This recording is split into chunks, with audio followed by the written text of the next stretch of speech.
Here we go. My first failed weld. That was a nut that was welded on down there, and it is no longer welded on down there. It is ripped off. So what went wrong? So I used my Harbor Freight trailer winch. This was set up here. I had the winch head on. I got 2 logs up.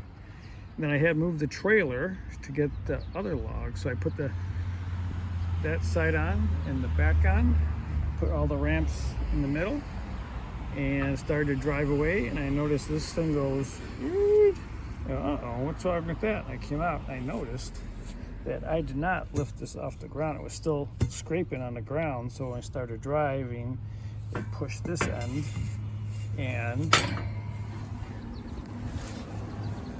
forced that nut, and it broke.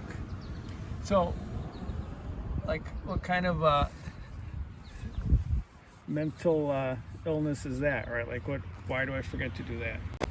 Well, initially, when I was first designing this, my intent was that this post would only come to this high so that I could leave it attached and drive it around. But subsequent designs allow it to go all the way down to allow flexibility in the height as needed. So when I packed it all up, I was kind of saying, oh yeah, I could leave the winch head on because I designed it like that. So I started driving and not realizing that it was all the way down the ground. I should have lifted it up because I did put a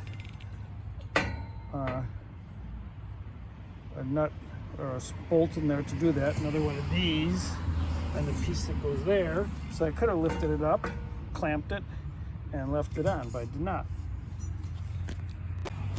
So, not a big deal. I just gotta take that whole thing off and re-weld it. But let's take a look at the weld failure. This is kind of interesting, a real weld failure in real life. So it looks like there's one piece over here that actually was like a good weld, right? Everything else kind of looks like it was not much penetration there. Yeah. All right, so we gotta give it some more heat.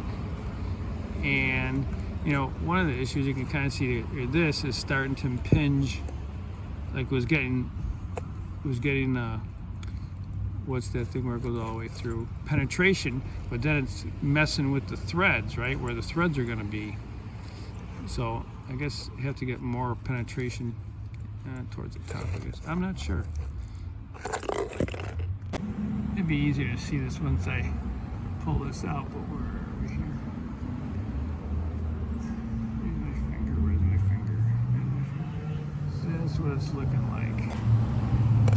I would say there's 3 pieces of weldment left on the bottom and one here. So I think my issue is that the weld is not penetrating into the nut enough. All right, that's kind of interesting. Failure analysis. My first failed weld. No one got hurt. That's a good thing. All right, so we got a new nut. We cleaned it up, and now we re-welded it. I tried to use some more heat to the weld, amperage and voltage, or since it's MIG, it's wire speed. And I tried to do a little more weaving pattern. That sort of is just like ugly.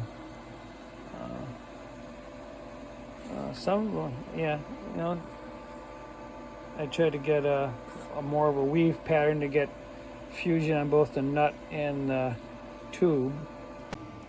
And I use the tap to clean that out when I'm done. And now I'm going to lightly grind it, not aggressively grind it, just to clean up sharp edges, but not. I'd rather have it be more structural and functional than to have it look pretty.